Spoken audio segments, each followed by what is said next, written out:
Rayonnons et portons du fruit.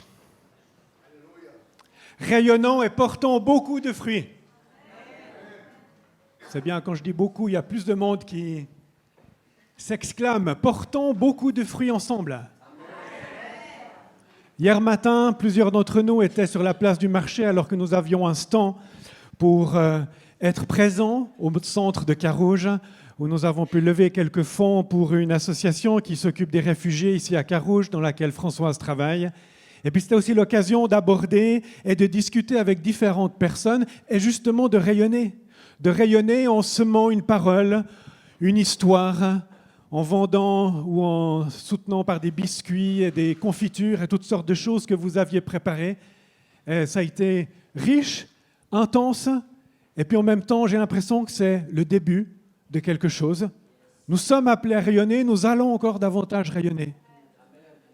C'est magnifique, Dominique avait invité une amie pour raconter une histoire aux enfants, puis à plusieurs moments, eh bien, il y avait une famille qui venait avec un enfant, et cette femme commençait l'histoire, et pendant ce temps, il y avait 2-3 autres familles avec des petits-enfants qui venaient, et les enfants s'asseyaient, entendaient l'histoire, les parents écoutaient l'histoire ou étaient sur leur natel, mais ils étaient là. Et pendant un de ces moments, j'ai discuté avec une des mamans qui m'a dit qu'elle est chamane, qu'elle est ouverte à tout. Et puis voilà, on a discuté pendant que ces enfants entendaient une histoire de Max Lucado. Et c'est comme ça que l'on s'aime, que l'on rayonne petit à petit en tant que communauté. Alors oui, rayonnons et portons du fruit. C'est tout le texte de Jean 15 que nous avons pris ces derniers dimanches, où nous sommes invités à entrer dans la danse, cette danse qui est premièrement exercée par le Père, le Fils et l'Esprit, alors qu'ils s'aiment, qu'ils partagent entre eux cet amour de toute éternité. Et il nous invite dans cette danse. Et alors que cette image que Jésus prend du cep et des sarments, où nous sommes les sarments appelés à demeurer sur le cep, tout en demeurant, nous sommes taillés pour porter davantage de fruits. Et alors que nous demeurons sur le cep, c'est une image de notre manière de demeurer dans l'amour de Dieu, de Jésus. Et comme Jésus dit lui-même, « Je garde les commandements de mon Père et ainsi je demeure dans son amour. » Et il nous invite à faire de même, à entrer dans cette danse et se laisser aimer par Dieu tout en aimant à notre tour. Et une fois que Jésus a donné cette image du cep, des sarments qu'il a parlé de demeurer en Christ, demeurer en lui, dans son amour. Voilà comment il continue dans Jean 15, les versets 12 à 17. Écoutez. Voici mon commandement, aimez-vous les uns les autres comme je vous ai aimés. Il n'y a pas de plus grand amour que de donner votre vie pour vos amis. Vous êtes mes amis si vous faites ce que je vous commande. Je ne vous appelle plus serviteur parce que le serviteur ne sait pas ce que fait son Seigneur. Mais je vous ai appelé amis parce que je vous ai fait connaître tout ce que j'ai appris de mon Père. Ce n'est pas vous qui m'avez choisi, mais c'est moi qui vous ai choisi. Et je vous ai établi afin que vous alliez, que vous portiez du fruit et que votre fruit demeure. Alors, ce que vous demanderez au Père en mon nom, il vous le donnera. Ce que je vous commande, c'est de vous aimer les uns les autres. Voilà cette parole pour ce matin.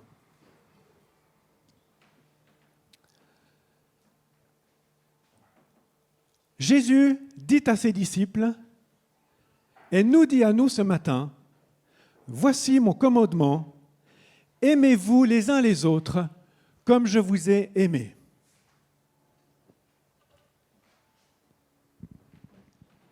Jésus a dit à ses disciples et nous dit ce matin, « Voici mon commandement, aimez-vous les uns les autres comme je vous ai aimés. » Peut-être que Jésus s'est mal exprimé. Voici mon commandement. Aimez-vous les uns les autres, comme je vous ai aimé.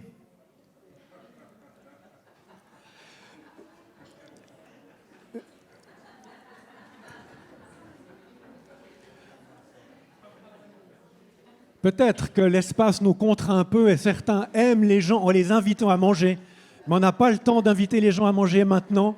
Mais peut-être que l'on peut donner une parole, prier et s'aimer. Mais vous voyez, ça fait du bien de vivre quelques accolades, de partager quelques mots bénissants, de se regarder davantage, si on peut dire ainsi. Et évidemment, s'aimer les uns les autres va bien plus loin que ce que nous avons vécu ce matin. Comme je le disais, certains parmi nous, pour aimer, aiment, je ne sais pas, inviter à faire un sport ou inviter à table ou donner un cadeau, toutes sortes de choses qui peuvent se passer. Donc, ne nous limitons pas juste à ce que nous avons vécu maintenant, mais c'était un bon début, n'est-ce pas? Puis bon, je suis un peu gonflé de dire c'est un bon début parce qu'on s'aime déjà, mais on a besoin de progresser. Donc, on continue ensemble. Et puis, merci. Quelqu'un m'a apporté un verre d'eau. Merci beaucoup.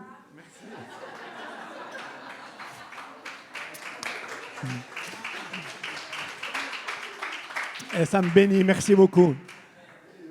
Alors oui, ce texte de Jean 15, je le trouve très défiant parce que oui, ça va loin, s'aimer les uns les autres, comme Jésus nous a aimés. Et nous avons vu la dernière fois que cet amour de Jésus est parfait, est complet, est bienveillant. Et on se rend vite compte que nous avons tous, chacun là où nous sommes, besoin de progresser. Ce qui est intéressant, c'est que ce n'est pas marqué d'aimer ceux qui vous plaisent, ceux qui sont bien habillés, ou qu'il faut déjà être amis depuis longue date. Non, aimez-vous les uns les autres. Il n'y a pas besoin d'être amis pour commencer à aimer. Si on a des amis, on les aime peut-être davantage, si on peut dire ainsi, dans le sens qu'il y a une relation, il y a quelque chose qui s'est construit, mais il n'y a pas besoin d'être amis pour commencer à bénir ou à aider ou à prier pour. Alors voilà, ce texte qui est très, très défiant pour toute communauté. Mais c'est intéressant de voir que Jésus ici s'adresse à la communauté des disciples et il dit « Aimez-vous les uns les autres comme je vous ai aimé ». À d'autres endroits dans l'Évangile, il va dire « Aime ton prochain comme toi-même ». Là, ça veut dire tout le monde. Cet amour ne s'arrête bien sûr pas à la communauté, mais il y a une insistance et une importance à vivre et s'aimer les uns les autres et à pouvoir passer au-delà des différents soucis, tensions, rivalités qui par moments peuvent se manifester. Mais Dieu est là et il nous invite sur la base de lui-même qui est amour, qui est Père, Fils et Saint-Esprit, d'aimer. Il nous invite à entrer dans la danse et à aller avec lui. Jésus va même beaucoup plus loin dans la phrase suivante. Il dit « Il n'y a pas de plus grand amour que de donner votre vie pour vos amis. » Qui a déjà donné sa vie pour ses amis. On a peut-être donné des bouts de vie, des mini-temps. Mais donner sa vie pour ses amis, c'est ce que Jésus va faire dans quelques heures ou jours après ce qu'il dit. Il va totalement donner sa vie, mourir sur la croix pour que les disciples à qui il parlait et tous ceux à la suite puissent recevoir le pardon et la vie éternelle, ce dont nous bénéficions aujourd'hui. Et Jésus a donné sa vie pour nous. Alors des fois, on pourrait se dire, mais je pourrais peut-être donner ma vie pour ma femme, pour mes enfants. Puis parfois, on entend des histoires assez incroyables ou dans des situations de danger. Il y en a qui risquent vraiment leur vie pour sauver les membres de leur famille ou parfois même d'autres personnes qu'ils ne connaissent pas. Mais c'est clair que Jésus pousse le bouchon très très loin, si on veut bien. Et il dit, aimez-vous jusqu'à donner votre vie pour vos amis. Et ensuite, au verset 15, il dit « Je ne vous appelle plus serviteur parce que le serviteur ne sait pas ce que fait son Seigneur, mais je vous ai appelé ami parce que je vous ai fait connaître tout ce que j'ai appris de mon Père. » Jusqu'à ce moment-là, dans l'Ancien Testament, il y avait deux personnes qui avaient reçu le qualificatif d'amis de Dieu. Ces deux personnes sont Abraham et Moïse. Et puis là, on voit que Jésus étend ce qualificatif à tous ceux qui s'attachent à lui en suivant les commandements, en demeurant dans son amour, en entrant dans la danse. Mais c'est intéressant de voir qu'Abraham et Moïse ont été proches de Dieu. Et que Dieu, justement, leur a révélé à un moment donné ce qu'il allait faire. Il n'a pas juste dit « faites ceci ou faites cela », mais à un moment donné, Dieu s'est approché d'Abraham. Et il a eu un temps de repas, de communion avec lui. On ne sait pas exactement comment ça s'est passé. C'est difficile à se le représenter, mais Dieu était comme représenté par des personnes qui étaient là, qui dialoguaient avec Abraham. Et à un moment donné, Dieu dit « Mais vais-je cacher à Abraham mon projet ou ce que je vais faire ?» Et donc, il est en train de prendre Abraham comme son ami. Et il partage son cœur à Abraham et il lui dit « Malheureusement, il y a tellement de péchés à Sodome que je vais devoir mettre le feu à cette ville. » Et au moment où il disait ça, il pouvait voir la plaine du Jourdain, enfin de la plaine et de la mer Morte, et puis il y avait Sodome, la ville au bout de cette plaine. Et Dieu partage son cœur avec Abraham. Et Abraham est là, il écoute et il se met à dialoguer avec Dieu. Et qu'est-ce qu'il fait, Abraham ? Il prie. En fait, il intercède pour Sodome. Il dit, est-ce que tu vas détruire cette ville s'il y a 50 justes ? Et puis Dieu dit, non, je ne détruirai pas cette ville s'il y a 50 justes. Et puis s'il y en a 40 et 30, et Dieu chaque fois répond, non, je ne vais pas détruire cette ville s'il y a 30, s'il y a 20, s'il y a 15, s'il y a 10. Et ensuite, Abraham s'arrête là. Et malheureusement, quand on lit la suite de l'histoire, on réalise qu'il n'y avait même pas 10 justes à Sodome et cette ville a été détruite.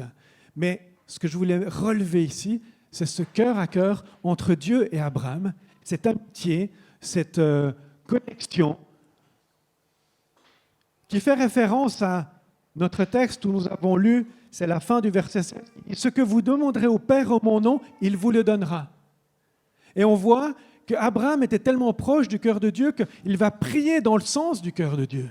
Et Dieu lui accorde ce qu'il demande. Et quelques siècles plus tard, avec Moïse, Moïse est sur la montagne et il passe un temps incroyable plusieurs fois sur le mont Sinaï, à jeûner, être dans la présence de Dieu.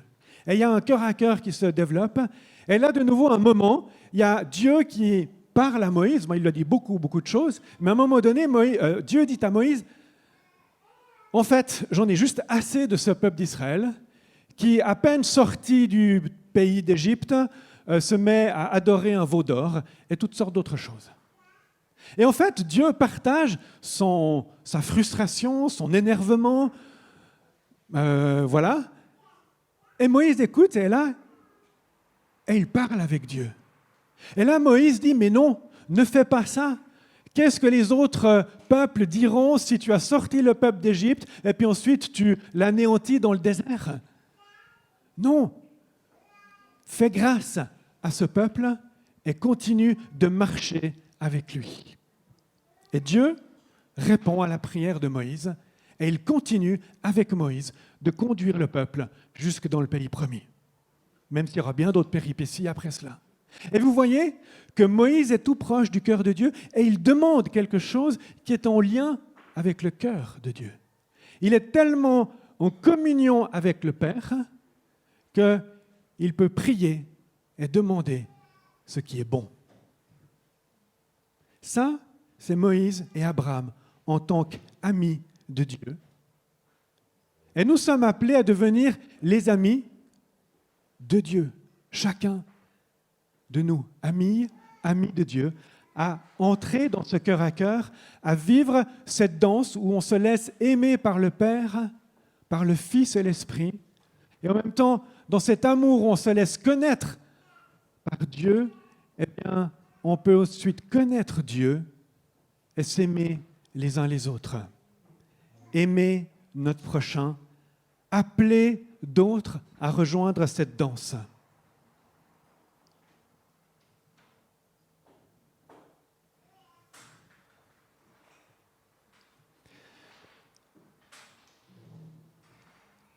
Alors j'aimerais maintenant que l'on puisse ensemble partager le pain et le jus de raisin.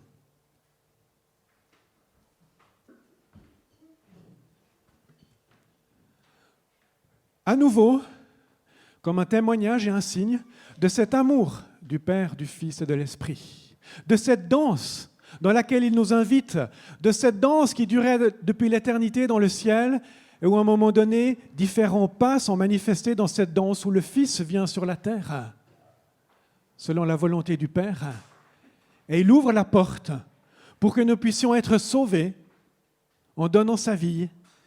Et une fois qu'il est remonté au ciel, la danse continue, et le Père et le Fils envoient l'Esprit pour que nous puissions recevoir Christ et l'Esprit en nous, qui est la marque de Christ en nous, et qui nous permet de le suivre. C'est ça la danse dans laquelle nous sommes, et que nous manifestons en prenant ce matin, comme d'autres fois, un morceau de pain qui représente le corps de Jésus donné pour nous, brisé sur la croix, et en prenons le jus de raisin, qui est un signe du sang de Jésus qui a coulé sur la croix et qui est un signe du pardon de nos péchés. Et ce matin, à nouveau, nous pouvons recevoir la grâce de Dieu.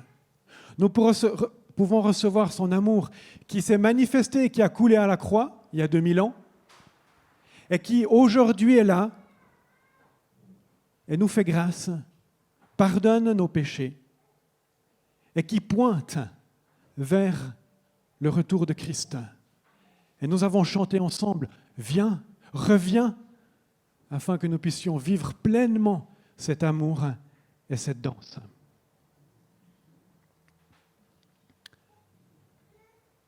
Alors, je vais nous faire bouger un petit peu, mais j'aimerais que l'on puisse faire un grand cercle pour partager ensemble le pain et le vin, comme un cercle qui représente cette danse ou cet amour de Dieu, et puis qu'on puisse ensemble vivre cette communion ou réaliser cet amour entre nous. Peut-être ceux qui sont au milieu, il y en a plusieurs qui peuvent venir devant ici, puis les autres, sur les côtés, bien vous essayez de former la suite du cercle, on va voir comment on y arrive, mais ça dans un esprit de prière, de reconnaissance, en regardant les uns les autres, alors que nous sommes tous à la suite de Christ.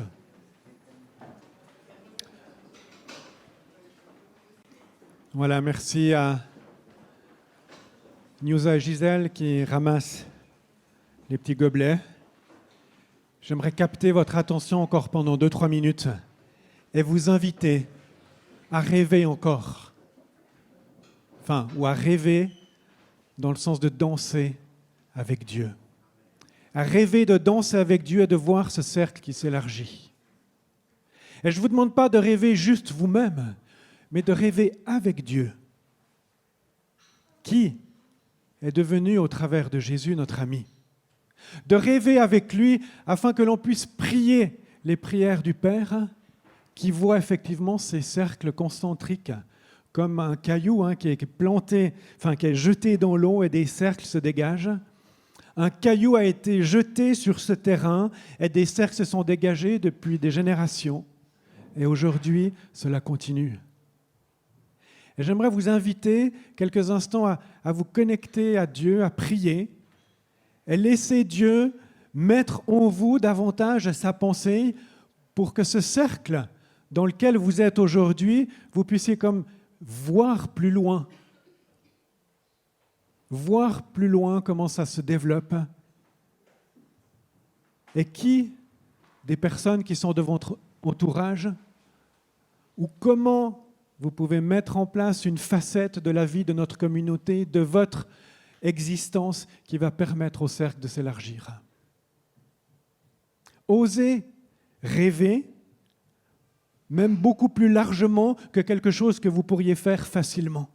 Et souvent, Dieu donne des rêves qui sont parfois surprenants et beaucoup plus vastes que ce qu'on avait imaginé au départ. Seigneur, nous ouvrons les mains devant toi, nous ouvrons notre cœur, notre intelligence, afin que tu continues de semer par ta présence ta pensée. Seigneur, nous avons envie de faire ta volonté, de demeurer dans ton amour. Je prie que tu nous aides. Et maintenant, par ton esprit, continue de parler dans nos cœurs et de donner ta pensée, petit bout par petit bout, ou parfois par grand bout. Seigneur, je ne veux pas te limiter. Continue de parler à chacun d'entre nous. Merci Seigneur, parce que tu as tant de manières de nous parler, tantôt par un songe, par une parole d'un frère ou d'une sœur, par une impression, par une émotion, par une parole d'un texte biblique. Il y a tellement de manières au travers desquelles tu rejoins nos cœurs. Et Seigneur, je prie que dans ce que nous avons reçu maintenant, dans ce que nous recevrons dans les semaines ou les mois ou les années à venir, nous puissions te suivre et élargir le cercle, élargir la danse avec toi. Merci pour ta bonté manifestée ce matin et je prie qu'elle continue d'irriguer nos vies aujourd'hui. Amen.